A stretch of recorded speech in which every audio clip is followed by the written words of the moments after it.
with this, we continue right on the same track. So I'm really excited having our next speaker here. Bradford Cross is an accomplished founder with multiple exits in the space of AI. When we talked yesterday, he said he's been working for over 20 years in the field of AI, so way, way before it came cool. So he's done like amazing things in this space, sold a bunch of companies. He has founded and exited some of them, and currently is a founder of a new startup studio and fund, Two Lions. So if you see him walking around, he has a shirt with two lions, so very easy to recognize. He's a partner at Pronomos. Bradford previously founded DCVC, a leading deep tech VC. To give you a sense of the scale, it has more than $3 billion under management.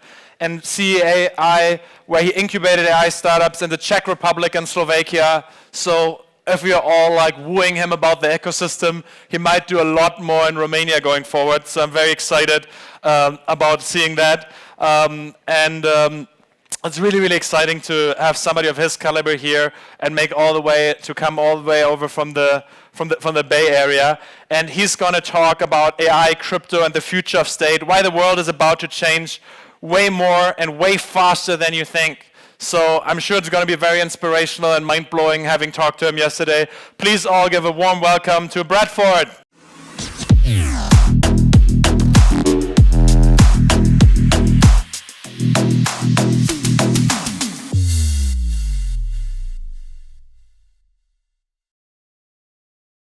Okay. All right. I'm matching, as you can see. I put a lot of effort in today. So this is going to be kind of a radical talk. I'm going to be talking about my whole high-level thesis behind Two Lions and why I think we're going to pretty rapidly build a totally new global world order over the next 2 decades. So the world is changing a lot faster than all of us can perceive. Now, all of a sudden, everybody sees ChatGPT, and it's like, whoa, holy cow. That shit has been in the making for a very long time. For a lot of us in AI, it's not a huge surprise, but for people that didn't really see how fast things were already evolving, it suddenly is a huge surprise. That's going to happen in so many different ways, where there's this massive changes happening behind the scenes, but people without the expertise in the field don't see it, they're not prepared for it, and then suddenly everybody is shocked. So we're going to see that in drug discovery, we're going to see it in material science, I'm going to go into a bunch of that, and we're going to see it with governments and the financial system globally. So AI makes everything go faster. When I talk about AI in a little bit, I'm not going to talk at all about LLMs and all this shit. You always know about that, everybody is seeing that, that's already done. I'm going to talk about AI for fully automated end-to-end discovery of new materials and new drugs, which is radical stuff, and it's happening right now. And then I'm going to talk about how crypto creates the foundation for the Internet of State, like how we're going to disrupt the world financial system and replace currencies and replace the ability of states to control interest rates. And then I'm going to talk about startup cities disrupting large nation states. Ultimately, the vision that I have is that we'll live in a world in the not too distant future with thousands of decentralized individual city-states, and that we'll actually witness before our eyes the full-blown collapse of the largest and most powerful countries in the world, including US and China. So this is crazy shit, right? In case you guys are not paying attention, this is crazy shit. Okay, so governments have created an unsustainable world. It's not just the environment, it's really everything. The economic model is unsustainable. We keep seeing all these banking crises, currency crises. The military stuff is unsustainable. We all spent all this time and money going into the Middle East and fucking everything all up, but then nobody has the courage to do anything about the Ukraine situation, right? It's absolutely disgusting. And then we have the mental, physical, and health crisis, right? We have massive obesity epidemics. We have massive mental health epidemics. Like in the Western world, people are just really mentally ill, right? There's massive amounts of narcissism. There's massive amounts of really severe mental health issues that we're not treating. And then we are in population decline. Many of the world's most developed countries are actually in a state of population decline. And where does that lead? It leads to the obsolescence of the human race. So that's not good either. We don't want that. So government is just an industry, right? And every other industry is innovating, but government is stuck, like these guys, right? We're really stuck in the past, and we're not looking at the government as an industry. We're not looking at the possibility to innovate. We're looking at it as if we have to engage in the existing systems, and that these systems are fine, and we've already, democracy is sort of the end-all, be-all. But I don't think that's true, so we'll come to that a little bit later. So as was said, I've worked in AI for 20 years. Everyone gets it's a big deal now, but I'm ahead of the curve, so you should listen to me, because I was already right 20 years ago, and I've made a bunch of money and all that cool shit, so you should pay attention. So ChatGPT, everybody gets it, right? You don't need to talk about it. Automation of science is way more interesting, and it's going to be way, way, way more impactful than what's going to happen by just automating all these services jobs. I want to talk about materials and biology. On the left, or on the right-hand side over here, that's in Lawrence Livermore National Lab. I'll talk about it on the next slide. And then on the left, you're right. Jeez. That's a company called In Silico Medicine, which is a fully AI-based drug discovery company.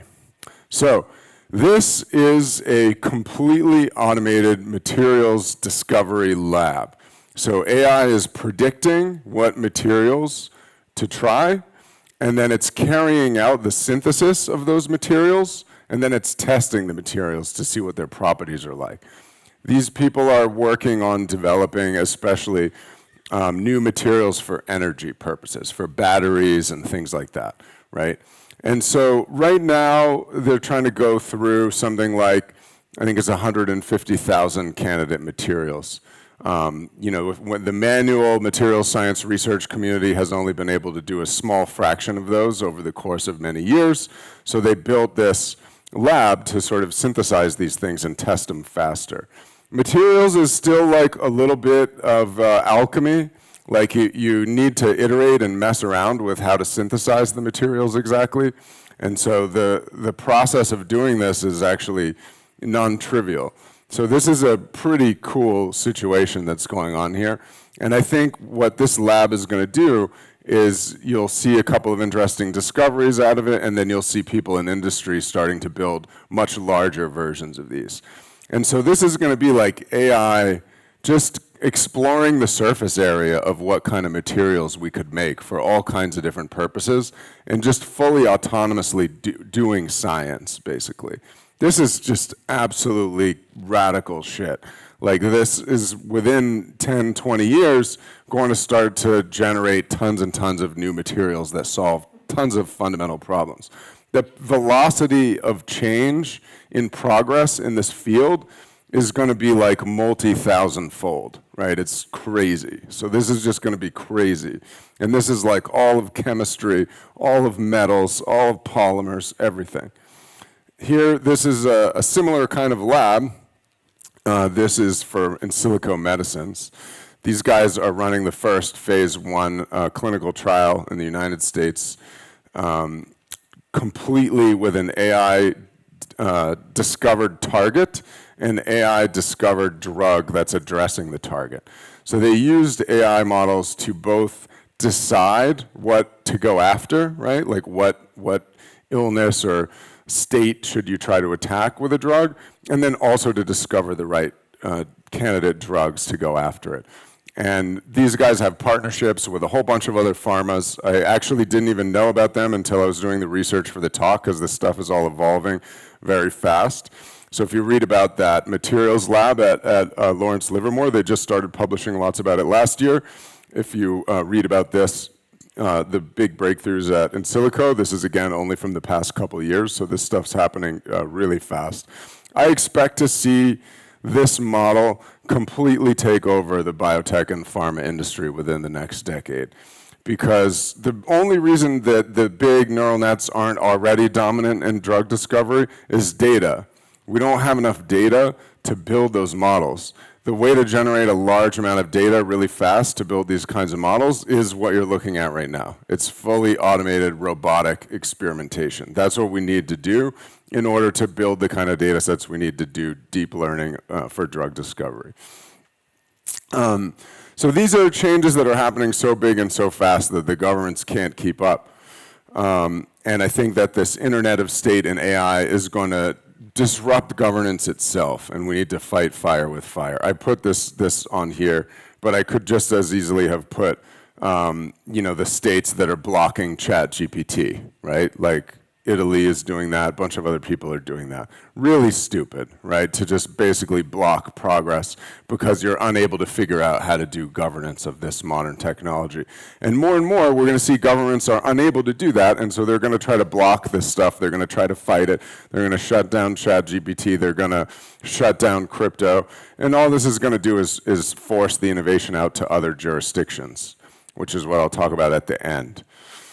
Okay, so you guys have probably seen all the different banking crises going on around the world. Some of you may have even seen some of the currency crises in countries like Turkey. Even nearby, Czech Republic just went on the warning list of these 7 countries that are likely to experience a nasty currency crisis.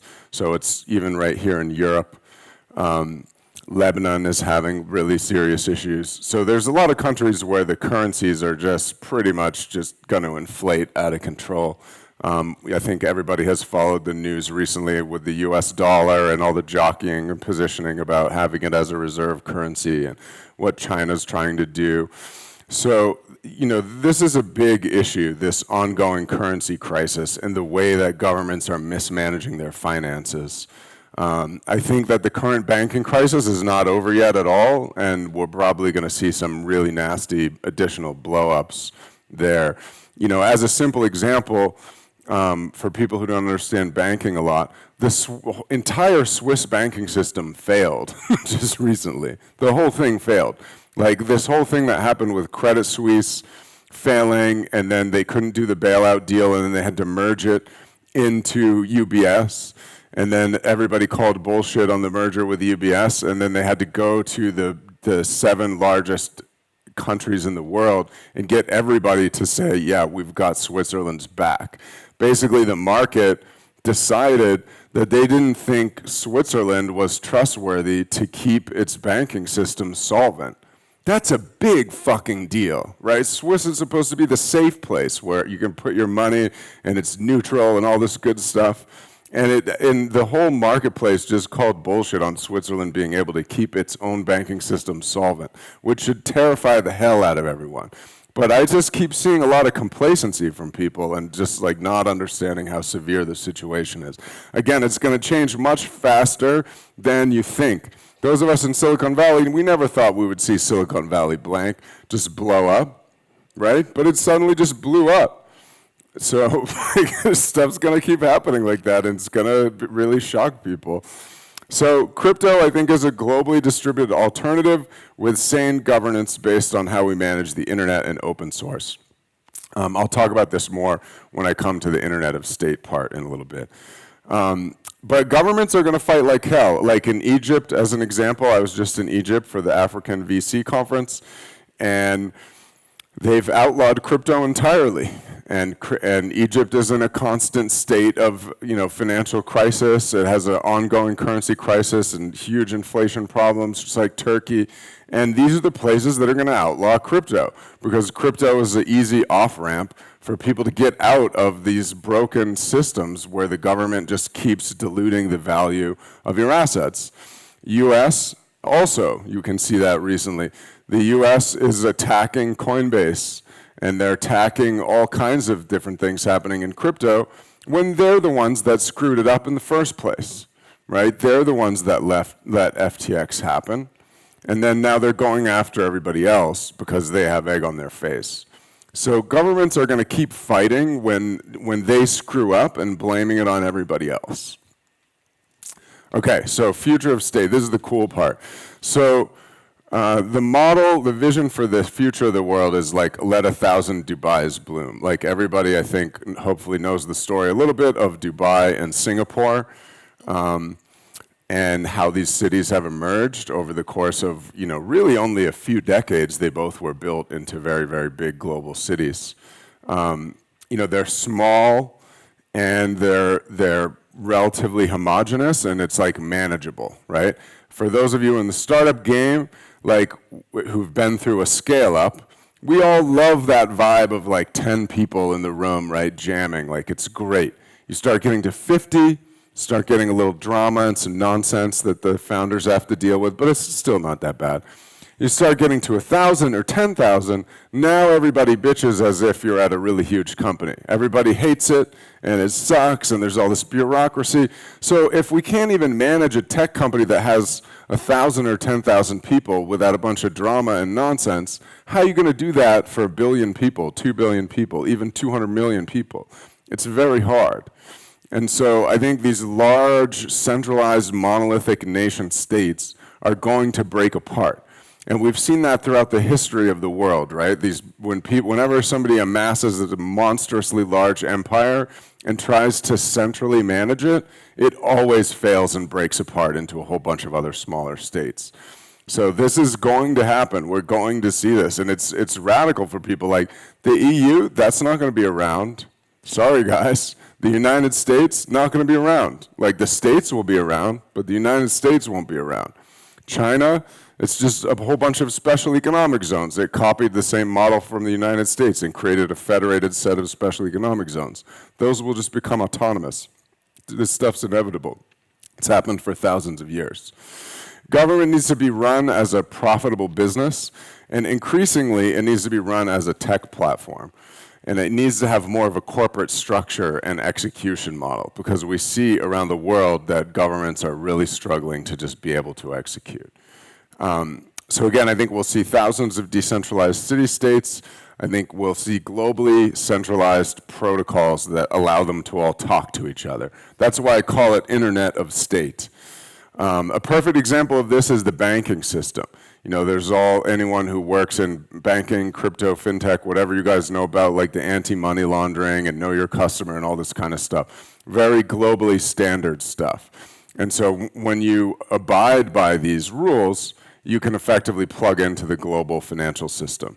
When you don't abide by them, then you can't. People won't do business with your country, or they won't do business with your financial institution, or your financial institution will get shut down in the big and important countries.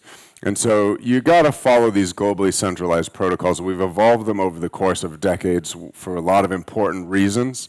When you look in key industries like banking or pharma, where there's like all these, people's wealth or people's health are on the line. I think we'll continue to see more failed states and more financial crises. And paradoxically, which will surprise everyone, especially in the US and Europe, the states with the least infrastructure are best positioned to be most successful in the future. So really the future is Africa. This is Lagos, the capital of Nigeria. Lagos is a 30 million person metro right now. It's huge. It's growing at about 1.5 million people a year. It's going to be the world's first 100 million person metro within the next 50 or so years.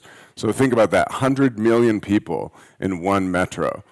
And Nigeria will be larger than China in the not too distant future in terms of overall population, just because the population growth in Africa is so much higher, whereas the population is declining in a lot of the developed world. And this lack of infrastructure that they have is going to end up being hugely beneficial.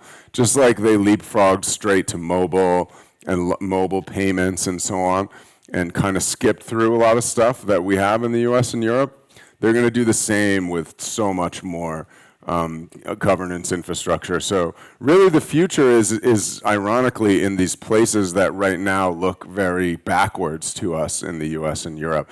And the future is absolutely not in the US and Europe. We'll just continue to see more and more failure in these places. So let's look at the retail example for a second. Everybody's heard the software is eating the world thing. Originally came from Mark Andreessen. It's like sort of the thesis of Andreessen Horowitz.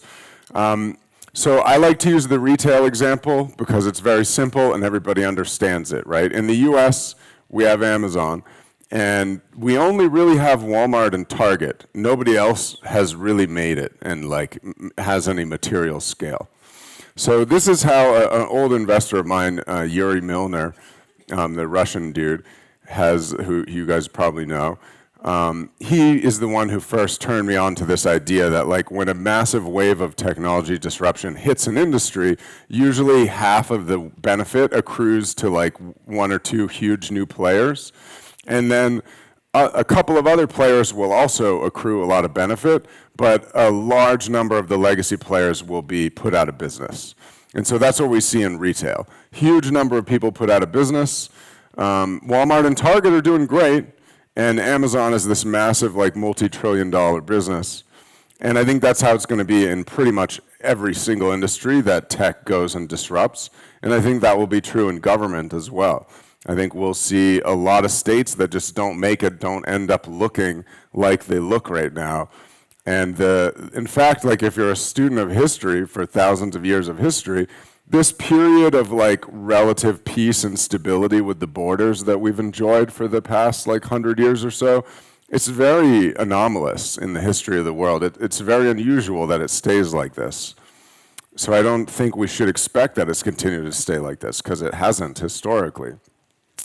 So the whole point of this is to encourage people to think more critically, think more radically, look into what you're seeing more deeply when you look at stuff like AI, when you look at stuff like crypto. Don't stay on the surface. It's not about only ChatGPT. It's not about only like, oh, Web3 and NFTs and shit. It's like, no, crypto is about fundamentally disrupting the world financial system and replacing the ability of nation states to control money supply and interest rates. It's a massive thing. And like dig into it and see what's going on around the world, like where are people using crypto and why, because it's really happening. So there's this choice of, you know, you can choose disruption or you can choose an incremental approach. You can decide how to invest your time, how to invest your money. And with the incremental approach, you're basically engaging with the existing political machinery, all the existing paradigms in the commercial world as well. And with the disruption model, you're kind of voting with your feet. You can leave, you know, countries if you don't like how they're behaving. You're investing in crypto. I personally keep 95% of my cash assets and my corporate treasuries assets in a mix of 50-50 Bitcoin and Ethereum. So I'm like all in on crypto as like the future of money because I just don't trust world governments and how they're managing money. And then new cities, right? Looking around the world, paying attention to what's emerging, what kind of new cities we're going to be building is kind of how I encourage people to start thinking as global citizens and just kind of break yourself out of this mold of looking at the world as it stands today and thinking of small incremental changes. Because what's going to happen is over the next 20 years, you're going to keep getting beaten over the head again and again with another ChatGPT thing. And it's going to start happening like every year, every 2 years. It's going to be like suddenly we've cured cancer. Suddenly the United States is like totally falling apart. And people are just going to be like, what the fuck is happening in the world? It's crazy. So the purpose of this talk is to prepare you for that. Get you to really realize that it is changing much faster than you perceive. And so you should think carefully about it, think critically about it, prepare yourself. I had a girl who was looking at doing a personal assistant job with me in the Bay Area. She's going to Berkeley for finance, and she's considering doing an accounting major. And her other choice for the summer is doing an accounting internship. And I was like, whether you work with me or not, I don't really give a shit, but you shouldn't do that job, right? Because that job's going to be gone by the time you graduate university, right? Those manual accounting jobs, they're done. They're totally done. And Godspeed to all of you. In this phase of craziness that we're entering into, if I'm correct. It's going to be kind of crazy, kind of volatile. There'll be a massive, massive amount of opportunity over the next 20 years, way more than in the past 20 years. But will also be a lot of volatility, instability, a lot of crazy stuff that makes people feel very afraid and unsafe. But I think if you're prepared for it, if you're thinking about it correctly, you'll be able to make yourself feel safe, physically, economically, and you'll be able to be very prosperous, make a ton of money. It's going to be a great environment. So thanks very much, everyone. My time is up.